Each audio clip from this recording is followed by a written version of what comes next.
Perfecto. Buen día a todos, muchas gracias por estar. Muchas gracias al CAI por la oportunidad. Es un gusto ver a Federico conectado, maestro mío y de muchos en el sector. Para los que no me conocen, mi nombre es Juan Carlos Blanco.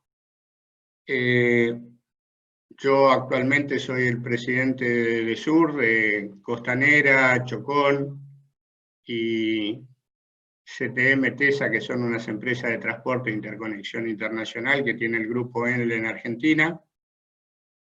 El mes que viene voy a estar cumpliendo ya 40 años en el sector. Soy ingeniero electricista. Tuve la suerte de poder hacer algunos cursos de posgrado en Chile y en Estados Unidos. Y a lo largo de mi carrera profesional hasta este momento he pasado por empresas de generación, de transporte, distribución, y también he tenido la fortuna de poder participar en el proyecto de interconexión con Brasil. Dicho esto, si podemos avanzamos, Victoria.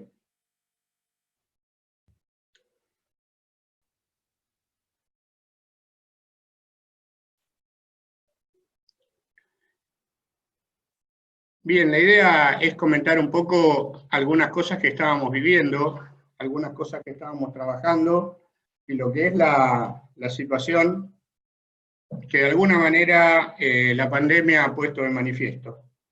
Muchas de las cosas no son novedosas, las conocíamos todos. Lo que ha pasado es que ahora, precisamente por la pandemia, obviamente están en la superficie. Avanzamos, Victoria. En marzo, nosotros somos una empresa italiana, o el accionista mayoritario es italiano.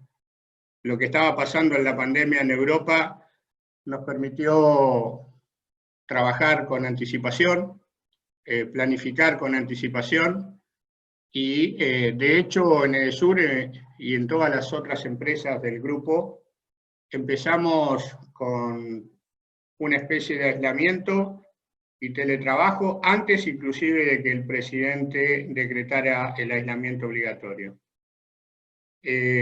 ¿Por qué? Porque ya sabíamos lo que estaba pasando en Europa, y obviamente en ese marco todas las prevenciones y todas las medidas que ya estaba tomando el grupo en Europa se están aplicando en Argentina como norma. A modo de ejemplo, en Edesur nada más tenemos 1000 personas haciendo teletrabajo. Tener 1000 personas en teletrabajo significa tener todas las computadoras, todos los VPN y todo funcionando, y eso no es fácil. Con lo cual, ustedes comprenderán que eso significó una planificación previa. Si ustedes ven los protocolos y ven a la gente nuestra en la calle, los van a ver a todos con barbijo KN95.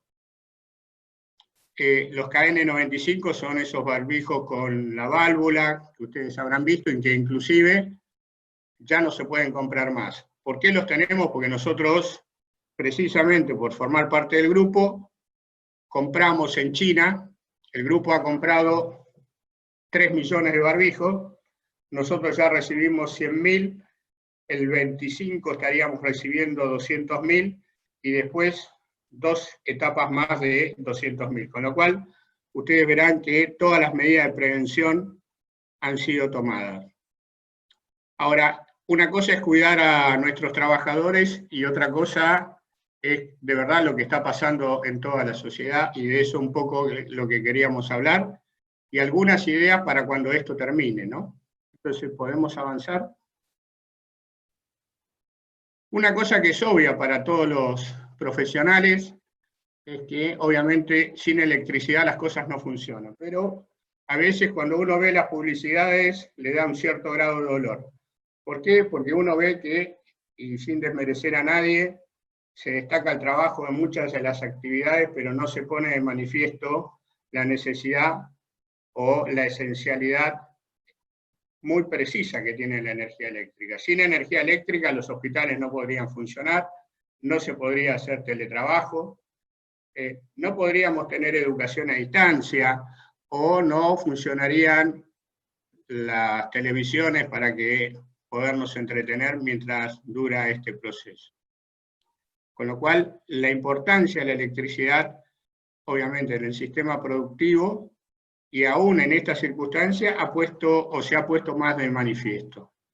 Y en esto me permito destacar dos cosas, ¿sí? Obviamente el tema salud, pero el otro tema es el tema educación. Uno de los grandes problemas y uno de las grandes diferencias, ¿sí?, que vemos en la sociedad también tiene que ver con la educación. Y en eso me voy a referir un poco más adelante. Adelante, por favor. Acá, permítanme contar una pequeña experiencia, yo la he contado varias veces. A mí me tocó llegar a Edesur después de la crisis del 2013-2014. Como todos ustedes recordarán, en esos momentos era un verano extremadamente caluroso, los cortes estaban todos los días, los cortes eran multitudinarios. Yo siempre digo, llegué a la empresa con casi 500.000 personas en la calle sin servicio.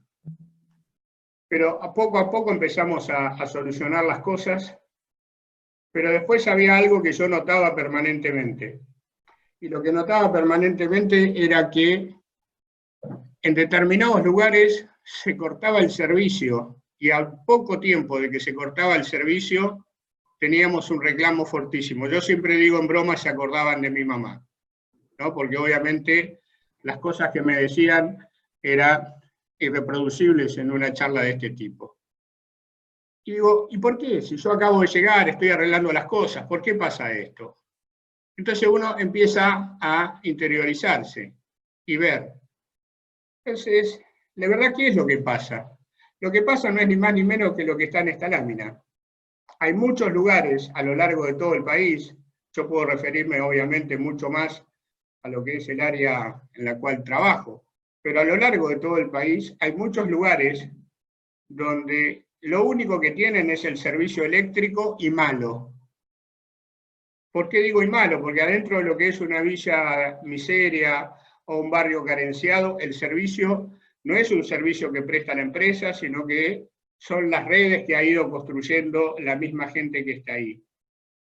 ¿Y qué era lo que pasaba? Cuando se corta la luz, ellos sí se daban cuenta de la importancia, porque no tenían nada. Porque el único servicio que tenían era ese. No tienen agua potable, no tienen cloacas, no tienen asfalto, no tienen veredas, obviamente no tienen iluminación, mucho menos internet.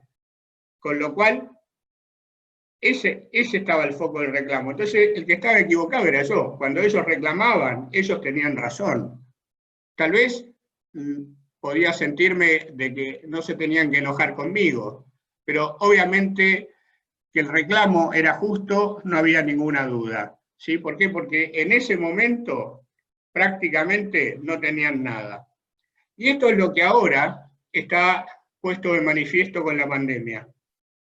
Ahora, en todos los canales de televisión se ve, lamentablemente, la situación de pobreza, de falta de recursos, de que es muy difícil sostener el aislamiento.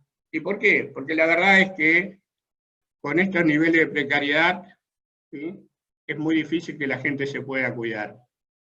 ¿De qué estamos hablando? Estamos hablando de casi 1 millón de familias a lo largo de todo el país.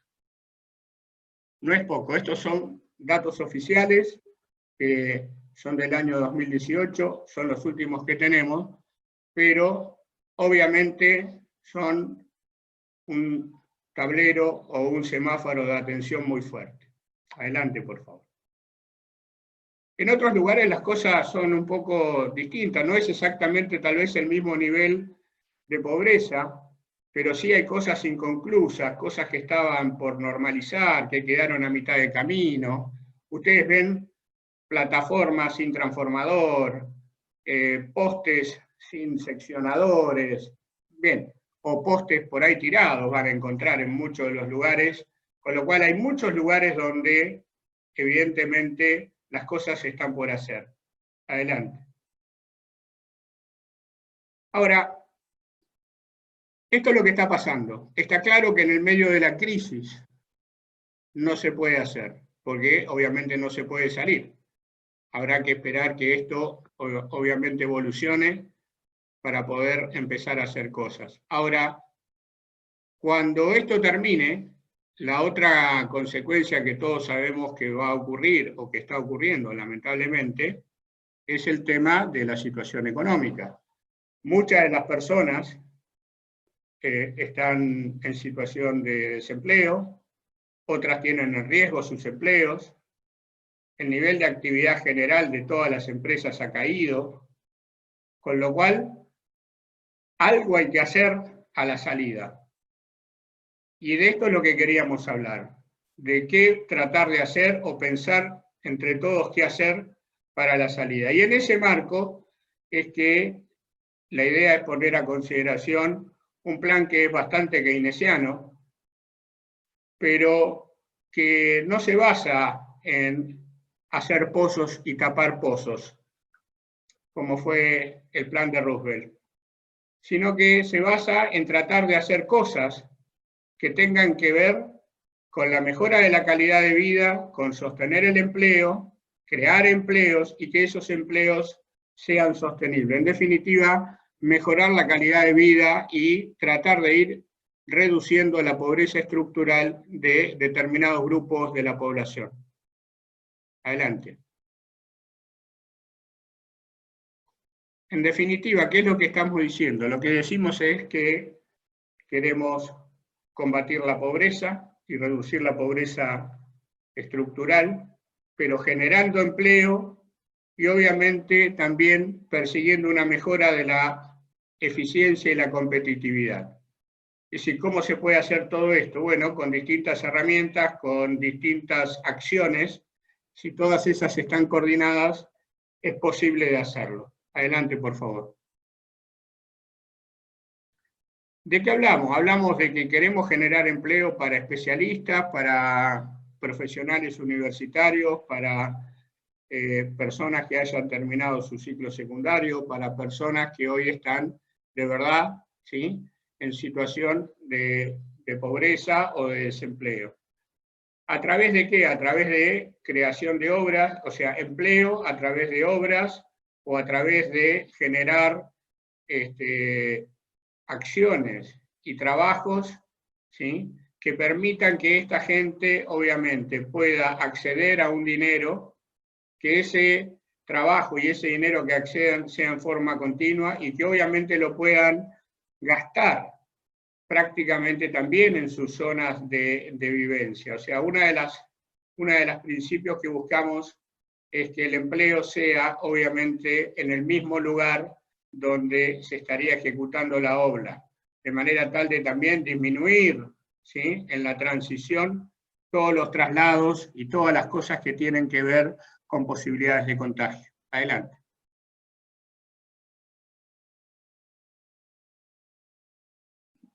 Como decíamos, planteamos dos temas desde el punto de vista eléctrico, más un tema más desde el punto de vista sanitario.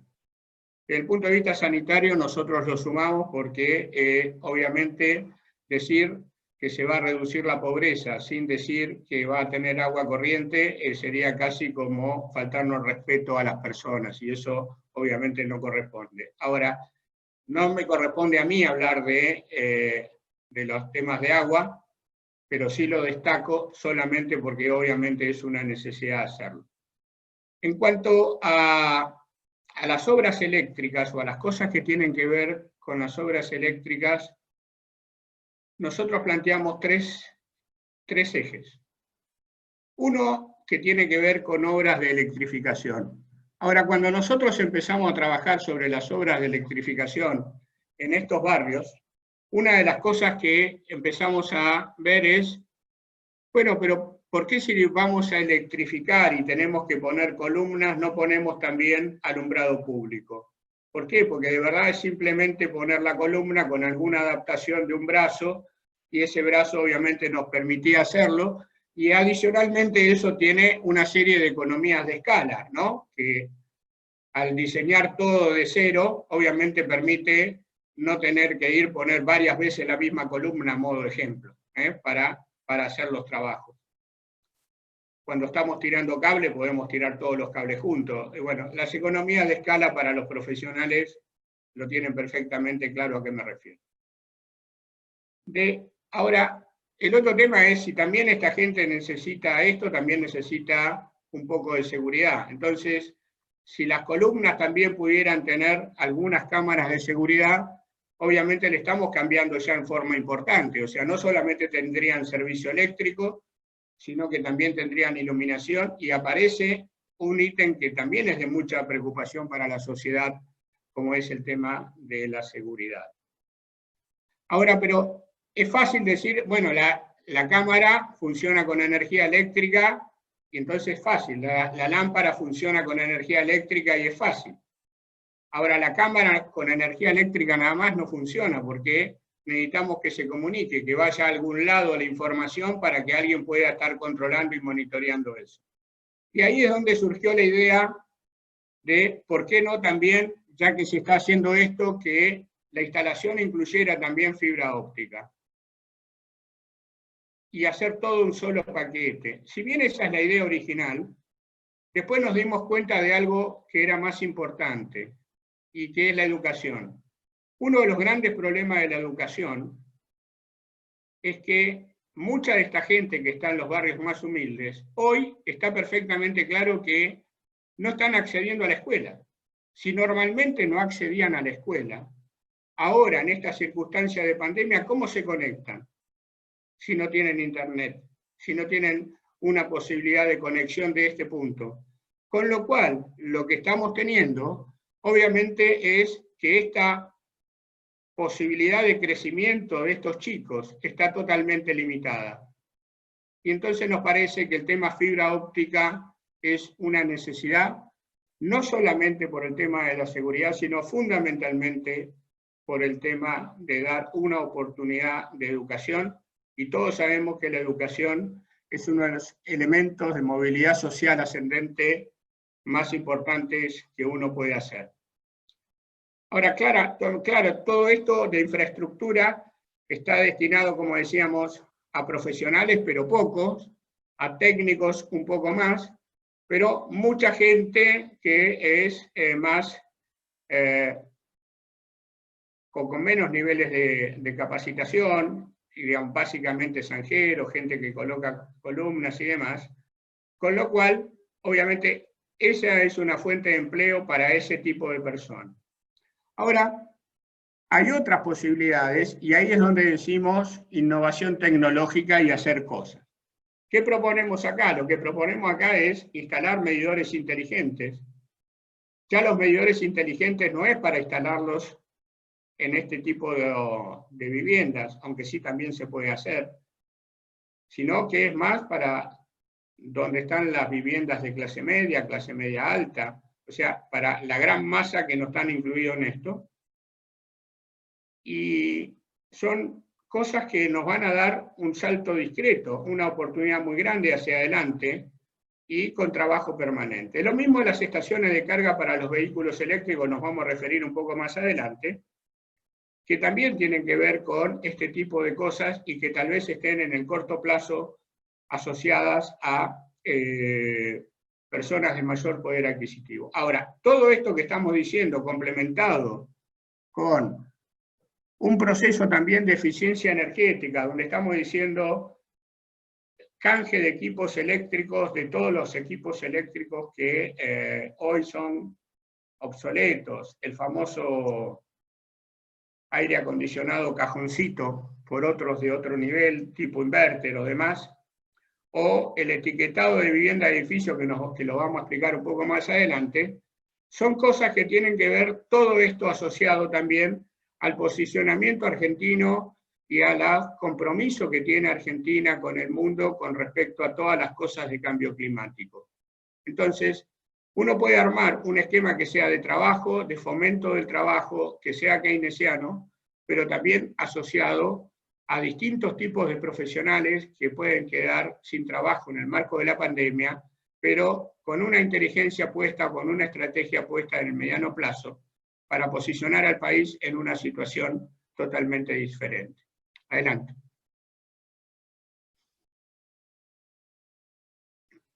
Bien, como decíamos, ¿de qué estamos hablando? Cuando estábamos, yo creo que esto ya me referí, estamos hablando de estos 1000 y tantos barrios populares a lo largo de todo el país, estamos hablando de 1 millón de personas, perdón, 1 millón de familias, no 1 millón de personas, son 4 o 5 millones de personas, donde si le hacemos este trabajo de la infraestructura eléctrica, como comentábamos, pero que no es infraestructura eléctrica, tal vez el título no es el más feliz, es infraestructura, ¿no? Porque es eléctrica, es seguridad, es alumbrado, es conectividad, es posibilidades de educación, y obviamente, como decía, el tema sanitario, que por supuesto yo no desarrollo, pero que es imprescindible, porque si no estuviera, insisto, el agua y toda la gente con acceso al agua, difícilmente uno puede hablar de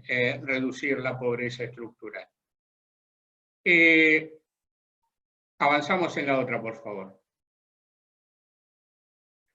Y acá es donde decíamos si podemos poner un poco de inteligencia. El de la izquierda es un poste común, ¿sí? Y el de la derecha es un poste, un poco, entre comillas, permítame hacer una palabra que no corresponde, pero fantasioso. Tiene de todo. Tiene hasta un desfibrilador para cosas, obviamente, de atender cosas de seguridad. Tiene botón de pánico, Wi-Fi, luces de LED, el Wi-Cap. Un poco lo que quisimos hacer con esto es mostrar que si lo tenemos que hacer de cero, podemos diseñar la estructura, porque tampoco es que todos los postes tienen que ser así, sino que sobre una X cantidad de postes, hay algunos que tienen que tener esta característica o una característica que finalmente se diseñe, ¿sí? Y esa característica que finalmente se diseñe, obviamente va a terminar dando un costo unitario menor, porque al hacerlo todo de entrada, vamos a poder estar optimizando. Pero el salto de calidad, el salto en cuanto a la calidad de vida que va a ver la gente, obviamente es muy grande, muy, muy grande. Imagínense alguna de las fotos que yo mostraba al principio, donde estas personas prácticamente no tienen nada, seguramente seguirán sin tener asfalto y seguirán sin tener veredas, pero si tienen luz, no se van a caer cuando caminan. Si tienen seguridad, obviamente, o cámaras de seguridad, el nivel de seguridad en la zona va a mejorar. El acceso, obviamente, por internet y a la conexión, les va a permitir tener acceso tanto a la salud como, obviamente, a la educación. Y no es un tema menor este tema de la educación. Si a estos chicos que hoy están en estos barrios no tratamos de darles una formación o darle una cantidad de oportunidades para que en el futuro estos chicos estén en una situación distinta y tengan otras oportunidades de trabajo, nos vamos a quedar con una cantidad de personas que en el futuro van a tener muy pocas habilidades para poder competir en el área laboral y con una carga muy grande para la nación. Es una inversión que obviamente estamos haciendo para el mediano plazo, básicamente en educación, aunque estamos hablando de infraestructura. Adelante.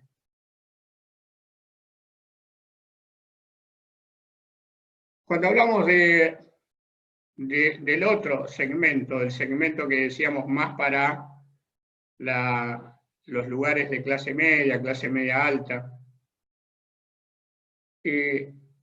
nosotros decimos reemplazo de tecnología de medición y estamos hablando de los famosos medidores inteligentes que ustedes habrán escuchado hablar.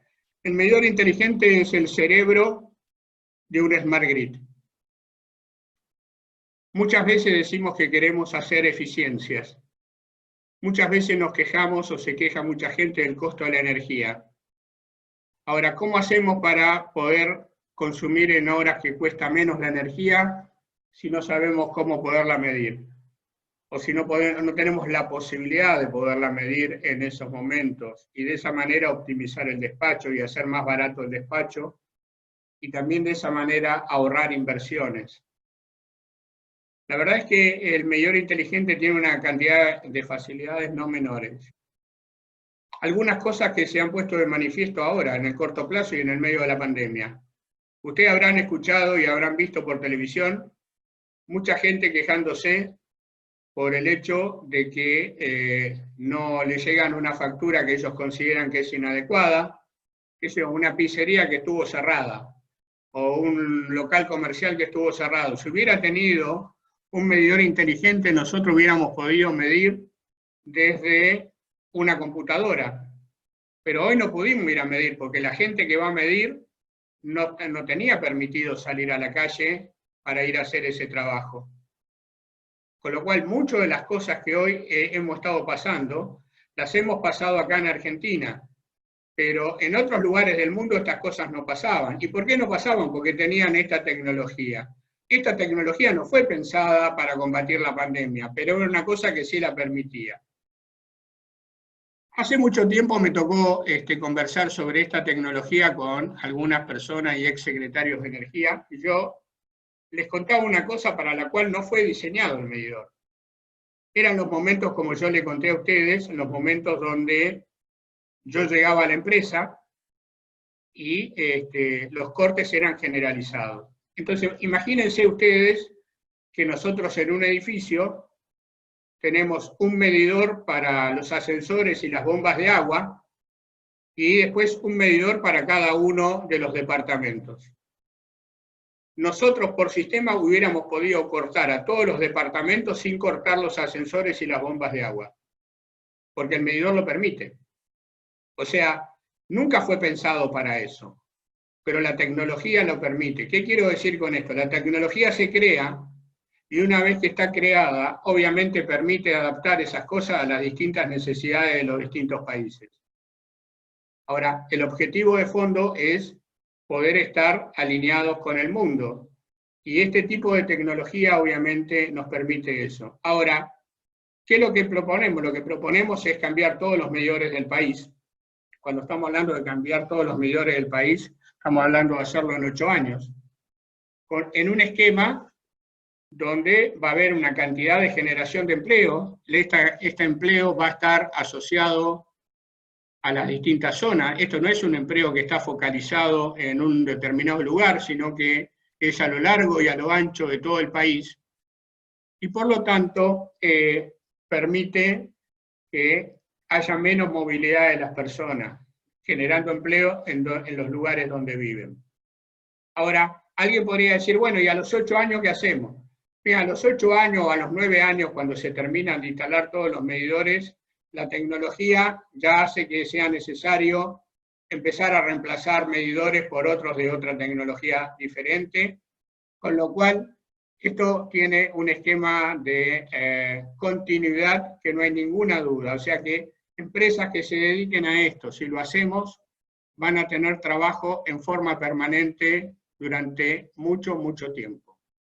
Adelante, por favor. Lo mismo pasa con las instalaciones de carga para los vehículos eléctricos. Uno escucha hablar de los vehículos eléctricos y uno ve que algunas de las empresas o algunas personas con un alto nivel adquisitivo se compran algún vehículo eléctrico. Obviamente tienen el cargador para instalarlo en su casa, pero la pregunta es cómo se van a Mar del Plata, ¿no? Porque la verdad es cierto, muchos de estos ya tienen una autonomía parecida que nos permita llegar a Mar del Plata, pero no está exento de riesgo. ¿Cómo ponemos estaciones de carga en el medio? Entonces, ¿cómo vamos a poner estaciones de carga en el medio si no hay demanda? ¿Quién va a invertir en eso? Entonces, acá tenemos uno de los famosos temas que hay que resolver, si es el huevo o la gallina. Entonces, obviamente, la idea es instalar una cantidad de cargadores a lo largo y a lo ancho de todo el país, tomando como medida todas las distribuidoras del país y todas las cooperativas del país deberían instalar una X cantidad de medidores en función de la cantidad de habitantes, y esa en función de la cantidad de habitantes, pero también con distribución geográfica. O sea, para decirlo claro, no que EDENOR y EDESUR instalen todos en la ciudad de Buenos Aires, sino que en cada municipio deben instalarse, porque si no, no se cumple con el objetivo. Entonces, este es un trabajo que para que se desarrolle claramente el vehículo eléctrico es necesario instalar estas estaciones de carga. Después va a venir una segunda etapa, sí, una segunda etapa donde obviamente muchas de las personas que compren su vehículo van a tener su cargador en su casa, lo cual es una obviedad, pero también seguramente las estaciones, lo que son los estacionamientos o los edificios van a ser diseñados de una manera distinta o modificados los garages de los edificios para que dentro de esos garages de los edificios se puedan instalar los cargadores del caso. Pero insisto, este es un enfoque que tiene que ver con que la pregunta que hay que responder, que es el huevo o la gallina, y es un momento donde nos parece que hay que decidirlo. ¿Por qué? Porque hay que decidir otras cosas. También hay que decidir qué tecnología, qué tipo de norma se va a usar para este tipo de cargadores, qué tipo de fichas y demás, todas cuestiones técnicas que ustedes conocen, pero también desde otro ámbito, mirado con una visión regional. Si queremos el día de mañana ir a Punta del Este o a Brasil, tenemos que poder cargar el auto en Brasil, o tenemos que poder cargar el auto en Uruguay o en Chile. Con lo cual también hay un tema regional a ser resuelto, en el sentido de decir qué tipo de tecnología en el patio, entre los vecinos vamos a estar eligiendo para esto. Y esto es un tema que genera empleo también, es un tema que genera empleo para los especialistas, para los universitarios, para los técnicos, y la cantidad de empleos son empleos de verdad importantes. Creemos que esto también está asociado, como digo, a otro tipo de perfil de profesionales, pero que va sumando en la cantidad de personas que pueden conseguir empleo. Y esto último, tal vez es lo menos tecnológico, pero que, aunque ustedes no lo crean, es lo que más empleo genera. El tema del cambio de los equipos eléctricos. Hay algunas cuestiones que son relativamente sencillas de tomar. Por ejemplo, no permitir la importación de equipos eléctricos que no tengan un determinado estándar energético. A veces nosotros nos encontramos con equipos muy baratos, pero que cuando vamos a ver el estándar energético está en el naranja o en el rojo, ¿no? Entonces recibimos cosas que por ahí no es lo que más queremos. Eso no es tan difícil de hacer. Pero después también tenemos todo el otro tema relacionado con los canjes. Yo hacía mención a los aire acondicionados de los cuadraditos versus un inverter. Digo los cuadraditos porque uno los ve, los cajones estos en los edificios en todos lados. La verdad es que el consumo de un inverter versus el consumo de un aire acondicionado normal es del orden del 35%, ¿sí? Con lo cual, la verdad es que ahí hay un ahorro muy importante. En términos eléctricos, cuando uno ve el crecimiento de la demanda crece del orden de 5.000 megas en Argentina, los días de mucho calor contra un día normal. Y todo eso es efecto aire acondicionado que obviamente necesita red eléctrica, necesita generación y demás, que si uno pudiera hacer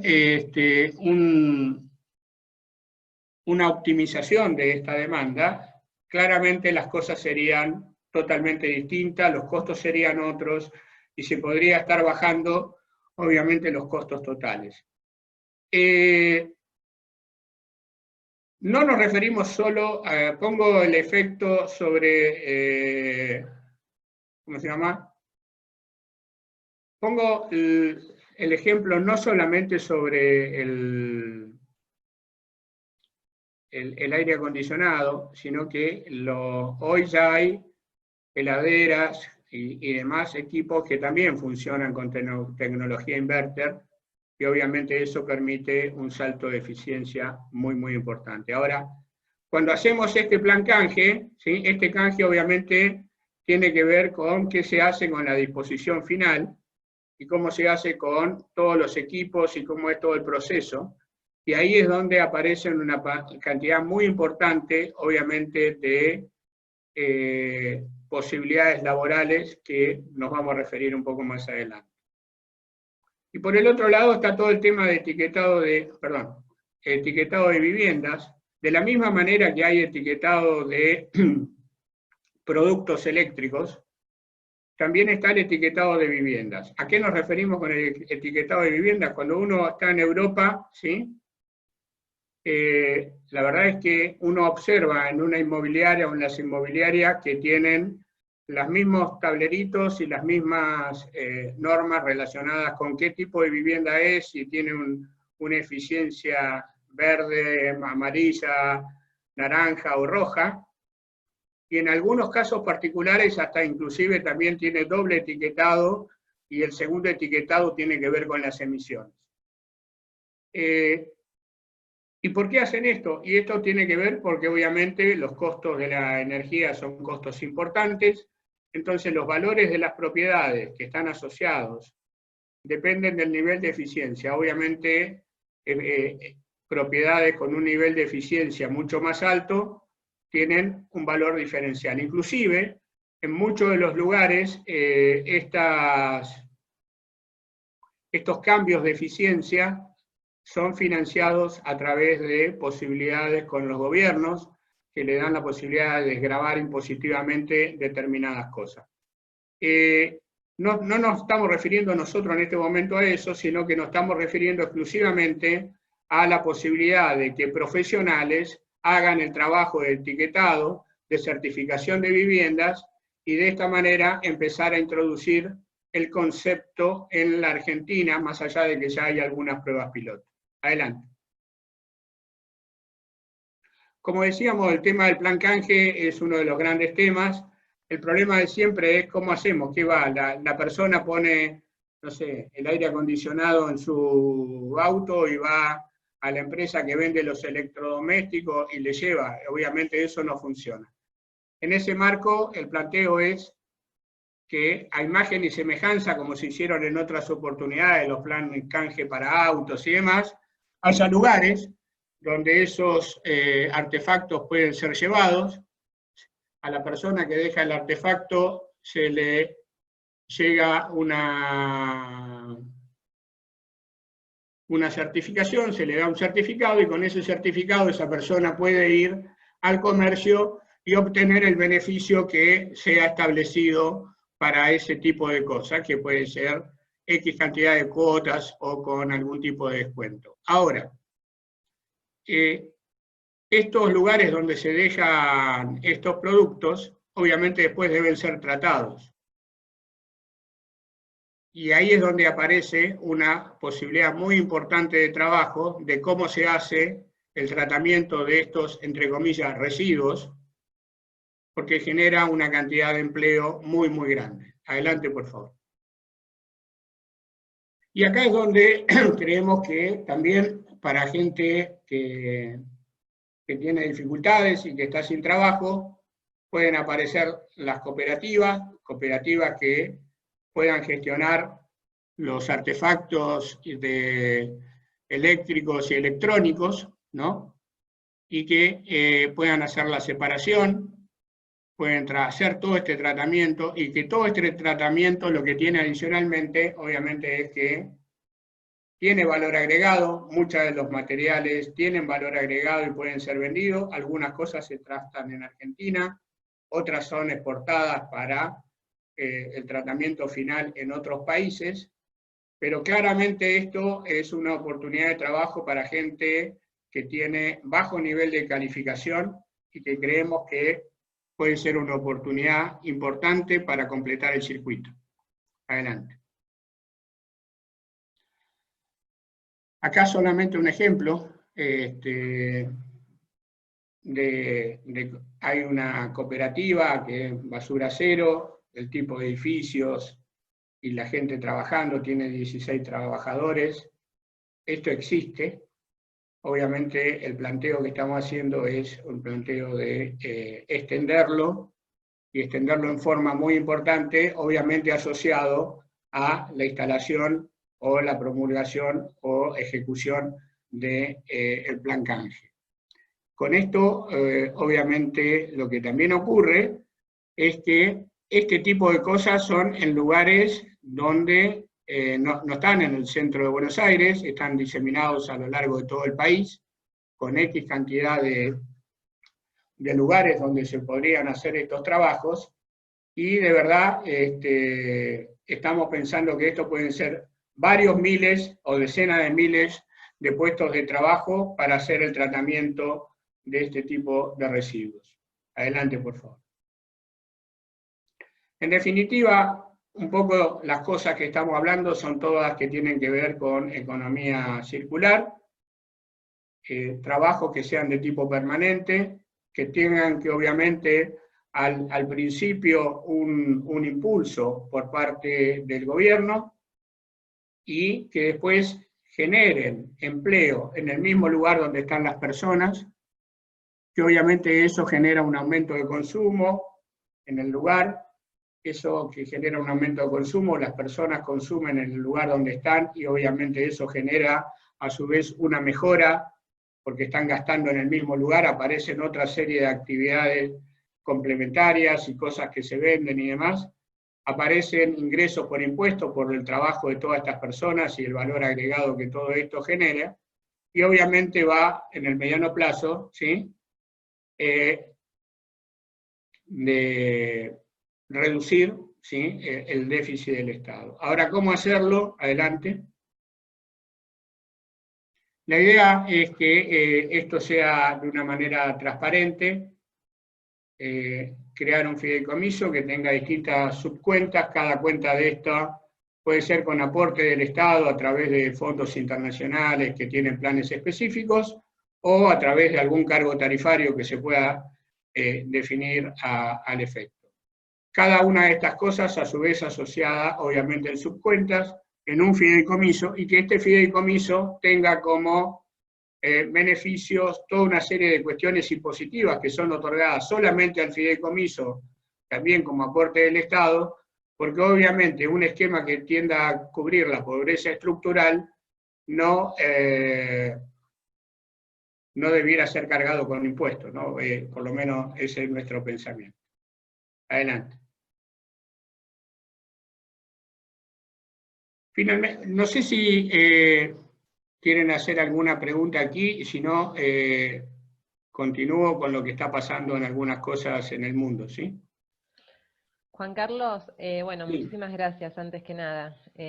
Maravillosa exposición. Hay un par de preguntas y hay una conversación entre dos participantes, pero voy primero a una pregunta de Marina Rosso Siberino, que dice: Ingeniero Blanco, gracias por su exposición. Mi consulta es sobre los servicios de conectividad utilizando la infraestructura eléctrica. ¿Esto lo pueden hacer con su concesión o a través de Ufinet? No, a ver, nosotros en esto no. Primera cosa que quiero transmitir es: esto no es Edesur. O sea, el planteo no es para Edesur, el planteo es nacional, con lo cual en cada zona de concesión está una distribuidora. Aclaro algunas cosas como estas, por ejemplo, cuando decimos en un lugar instalar un servicio eléctrico que hoy no lo tienen en forma formal, porque todos sabemos que sí lo tienen en forma informal, la primera cosa que ocurre es que esta gente, entre comillas, al tener un medidor se transforma en ciudadano. ¿Por qué? Porque puede ir a mostrarle a cualquiera que vive en un determinado lugar cuando de otra manera prácticamente no puede. La segunda cosa es que aparece iluminación. Edesur y en general las distribuidoras de la Argentina, por la regulación, no se ocupan de la iluminación. La idea es instalarlo, y obviamente que después esto sea trasladado a los municipios correspondientes para que ellos hagan la operación y el mantenimiento.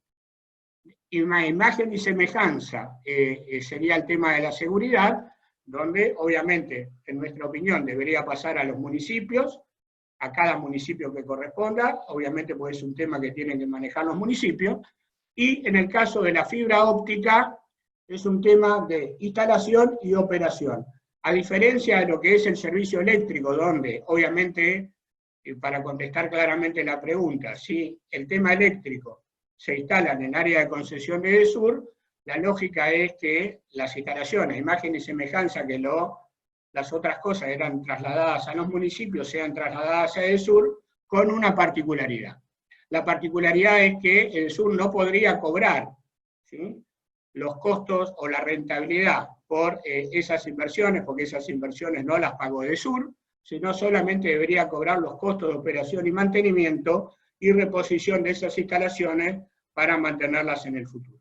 Con respecto al tema de lo que es la fibra óptica, ahí la regulación es mucho más amplia, hay algunas de estas cosas que no están definidas, y debe quedar claro a qué tipo de operador o con qué tipo de operador finalmente en cada lugar se va a estar haciendo esto. Nosotros obviamente sí tenemos una relación con Ufinet, pero cómo va a terminar quedando la regulación, no lo sé, y eso es una decisión que le compete al gobierno nacional, no a nosotros. Bueno, muchas gracias, ingeniero. Aquí hay una conversación entre Carlos Alfaro y Marina Rosso. Voy a leer la primera parte de Carlos Alfaro, pero quizás ya la respondió. Dice, para el ingeniero Blanco, ¿se descartó la circulación de información por los cables eléctricos por la mejor capacidad de la fibra óptica? En realidad, algunas cosas hacemos por los cables eléctricos y otras cosas no. En el caso de los medidores, parte de la información va por los cables eléctricos, como dice el ingeniero Alfaro, ¿sí? O sea, desde el medidor va vía teléfono a un concentrador, y después del concentrador, que tenemos en una plataforma o en una cámara o en una subestación, viaja por los cables nuestros a la empresa. Eso es una cosa. Lo otro es el tema de que hasta ahora por lo menos nosotros no tenemos una certeza de que funcione al mismo nivel de confiabilidad y al mismo nivel de calidad de la fibra óptica para pasar señales de televisión, internet y demás. No digo que no vaya a ocurrir, pero hoy por hoy nosotros no lo vemos. Ahora puede haber otras opiniones y yo las respeto, por supuesto, ¿sí? Bueno, muchísimas gracias. Voy por la pregunta de Gustavo Cian. Ingeniero Blanco, cuando hablamos de eficiencia no incluimos el concepto de factor de potencia ni los fenómenos armónicos que traen aparejados los cada vez más crecientes equipos con electrónica incorporada. ¿Qué opinión tiene sobre esto a partir de su experiencia en Enel y la operatividad de las redes que administra? Si quiere que le repita, me dice, ¿sí? No. A ver, hay cuestiones, obviamente, que tienen que ver con el factor de potencia, como bien se dice, ¿sí? Yo creo que una de las cosas que tienen que tener los equipos que se van a instalar es una compensación razonable propia en el equipo. Muchos de ellos ya la traen, y los de alta eficiencia en general lo traen. Con respecto al tema de los armónicos, nosotros lo que hemos sufrido más con los armónicos es por los arranques y paradas, ¿sí?, a veces de motores que por ahí son de una tecnología más vieja y demás. Y lo otro que hemos sufrido en algunos casos es reclamos de calidad en empresas donde sí tenemos Flickr y demás, y lo que ocurre es que los equipos que vienen son equipos que tienen un alto nivel de sensibilidad a los vacíos de tensión, como bien diría usted, y la manera de solucionar eso obviamente es, en el caso, por lo menos en las empresas que nos ha tocado, en algunos casos lo que hemos es cambiado alguna programación de los PLC que traían los equipos, y en otros casos lo que se ha hecho fue independizar el sistema de control con UPS o con esquemas de corriente continua de lo que es el sistema de potencia. Y de esa manera se aislaron algunos fenómenos, pero tampoco es que hemos sufrido nosotros, por lo menos en Argentina, tanto de estos fenómenos. Bueno, muchas gracias, ingeniero. Yo diría que siendo las 11:24 tenemos 10 minutos como para Bien. que continúe con la presentación, cierre, y si hubiera alguna otra pregunta la hacemos al final. Ok, con todo gusto. Adelante, Gracias. Victoria. Bien, básicamente mostrar el tema, lo que hacíamos referencia con respecto al medidor inteligente como corazón de un Smart Grid. El medidor permite muchas cosas, pero por ejemplo, entre otras, es que si nosotros tuviéramos instalados los medidores, también podríamos estar pasando las señales de agua y de gas, de medidores de agua y de gas, ¿sí? Con lo cual, eso obviamente optimizaría los costos globales, ¿no? de lectura de todos. Más allá de, imagínense todas las gestiones que se podrían hacer en tener una gran base de datos consolidada, donde el mismo cliente está viendo cuánto consume de gas, cuánto consume de electricidad, cómo son esas variaciones, cuánto consume de agua. Evidentemente, las gestiones que se podrán hacer en el futuro dependen de la imaginación de cada una de las personas prácticamente, pero se le impondría un nivel de información muy grande. Ahora, cuando vamos al tema del Smart Grid, obviamente estamos hablando de los autos eléctricos. Si tenemos un medidor inteligente, y ese medidor inteligente, yo tengo también un auto eléctrico en mi casa, y obviamente tengo un cargador, y ese cargador me permite no solamente cargar, sino que también es bidireccional, me permitiría inyectar a la red. ¿Qué estoy diciendo?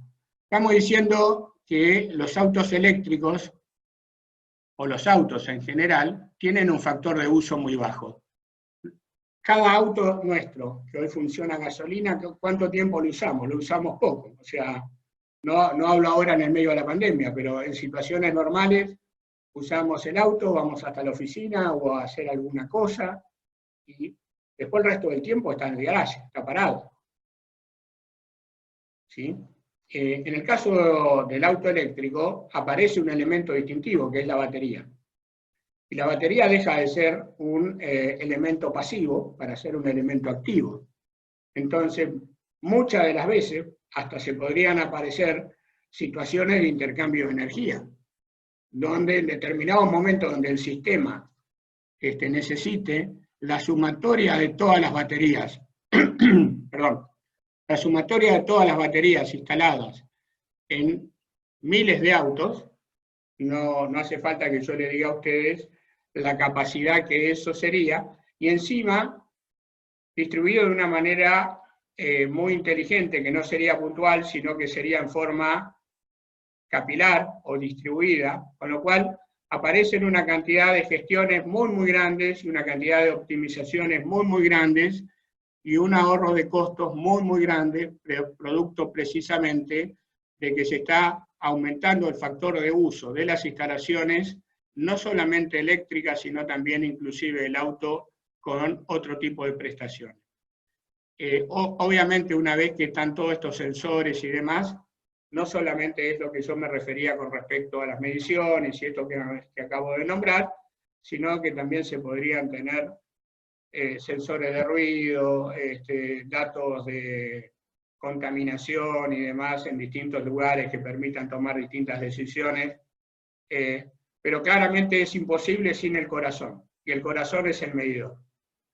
Adelante.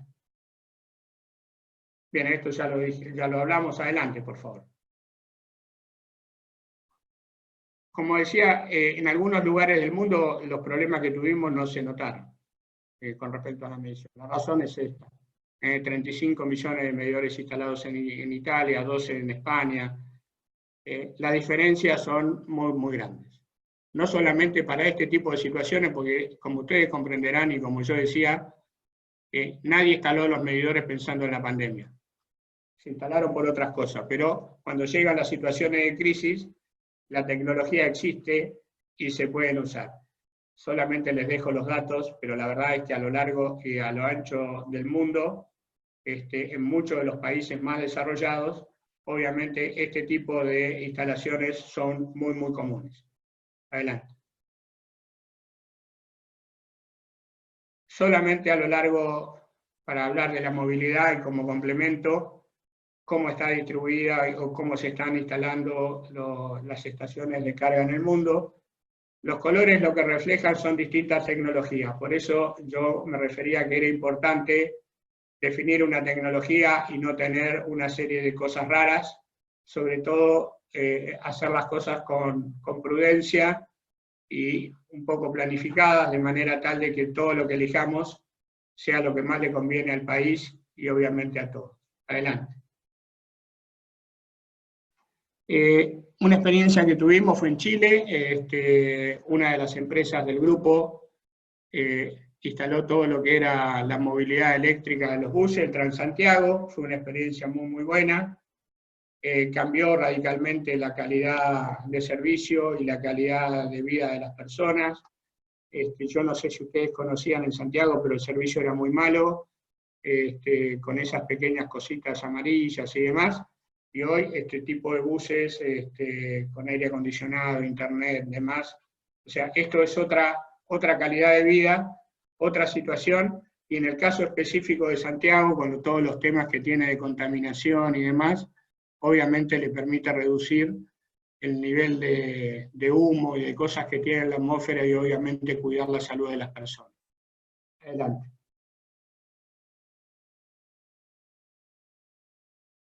Bueno, el tema de la eficiencia, yo acá solamente creo que es la foto simpática. Yo no los vi, pero dicen que en los canales de Venecia había pescado de nuevo, peces de nuevo.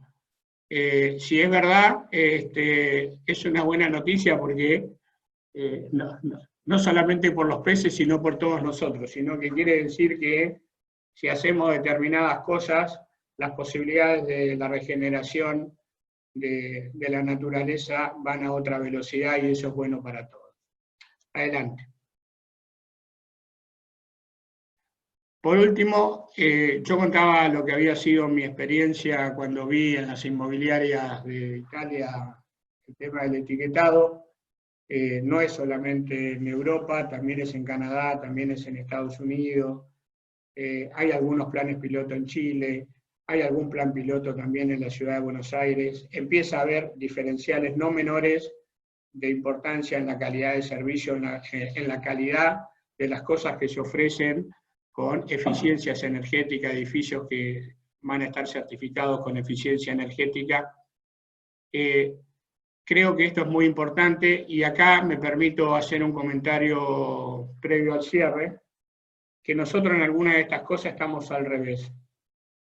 Porque muchas de las construcciones en Argentina, cuando ustedes ven, han dejado de tener persianas, los edificios no tienen persianas, no tienen ningún tipo de protección, y yo puedo entender que desde el punto de vista arquitectónico ponemos una cosa o ponemos otra, y eso es lo que le gusta al arquitecto que lo diseñe, y eso está muy bien. Ahora, cuando uno tiene que es todo vidriado, y ese vidriado es con vidrio de 4,2 milímetros y no con doble vidriado, cuando hace frío, y cuando hace calor, hace calor. Por lo tanto, los niveles de eficiencia son terribles. Y eso solamente para, ¿no? Y solamente para hacer comentario complementario de las cosas que nos pasan en la empresa, y solamente para llorar un poquito. Cuando viene un constructor, nos pide la factibilidad, nosotros le decimos, miren, necesitamos una cámara para poder abastecer después la zona, bla, bla, bla. Y el tipo desaparece. Construye el edificio, lo vende, y donde hacía falta una cámara, después hay una cochera. Y después vienen y nos dicen, y ahora no puedo hacer la cámara. Y resulta que el señor que hizo el edificio se fue. Ahora está Doña Rosa. Y Doña Rosa no tiene la culpa, porque Doña Rosa compró de buena fe. ¿No? Entonces, después obligan inversiones adicionales desde la red, o hay gente que tiene dificultades en la calidad de servicio porque en la zona se le puso un edificio y no se hicieron las ampliaciones al caso precisamente por este tipo de cosas. Pero bueno, creo que esto es una señal de hacia dónde va el mundo. Ahí había un colega que me hacía un comentario como que en Santa Fe estas cosas estaban adelante, sí, reconozco que es así, están en adelante. El planteo es que esto sea para todos, ¿no? Que claramente sea algo que creemos que es beneficioso para todos y va asociado, como decíamos, a los compromisos que tiene la Nación y que asumió la Nación en París, con todas las cuestiones de reducción de consumo energético, ¿sí? Y en realidad todas estas cosas que estamos proponiendo no son en competencia con nadie, son solamente aumentar la intensidad energética. O sea, que nuestros niveles de eficiencia suban. No estamos, en estas cosas que planteo no hay una pelea con el gas, con esto, con el otro. Simplemente decir que todos tenemos que ser más eficientes, ¿no? Y después, obviamente, hacia adelante las cosas terminarán decantando. Pero lo que no hay ninguna duda es que los niveles de eficiencia y de intensidad energética deben subir, porque eso es lo que más le conviene a todos. Y si eso adicionalmente lo podemos hacer generando empleo para nuestra gente en momentos críticos, tantísimo mejor. Bueno, con esto hay una más, ¿no? Con esto yo ya termino, y básicamente es lo que acabo de decir, ¿no? Usar un modelo keynesiano para generar trabajo, pero que estén alineados con las cosas para los que más necesitan, generando empleo en todos los niveles, pero muchas de ellas asociadas a cuestiones de eficiencia y de innovación tecnológica que nos permitan alinearnos con el mundo de manera tal de posicionarnos en el mediano plazo. Muchísimas gracias, y no sé si alguien tiene alguna otra pregunta, con todo gusto, yo estoy a su disposición. Gracias, ingeniero, por su exposición. Antonio Federico le quería hacer una pregunta de manera verbal, así que, y ahí ya cerramos, por el tiempo básicamente. Antonio se tendría que desmutear. No se lo escucha, Antonio, porque está muteado. A ver, ahora. Ahí está, ahí sí. Perfecto. Blanco, primero, muchas gracias, una felicitación tremenda. Segundo, me queda la inquietud, creo que en general, esto realmente es un programa que necesita tener una continuidad en el tiempo, ¿no? Y educación. Diría de que realmente habría que tratar, ¿no?, de que esto se expanda, porque el mundo que ha presentado Blanco es extraordinario, y sobre todo lo que significa la energía, y más en un momento como este, ¿no? El tema es cómo insertar esta conciencia para que forme parte de un largo programa de años, que es lo que lleva a adecuar la infraestructura existente. Bueno, Antonio, yo te agradezco, Antonio, como decía, profesor de muchos de nosotros. La verdad es que sí, que lo que intentamos hacer es poner a consideración de todos. El CAI es el primer lugar donde, perdón, el primer lugar donde estamos contando esto. Estamos planteando y hemos pedido algunas audiencias para hablar con algunas personas del gobierno, obviamente con las personas, básicamente con algunos ministros que son los responsables de esto, ¿sí? La verdad es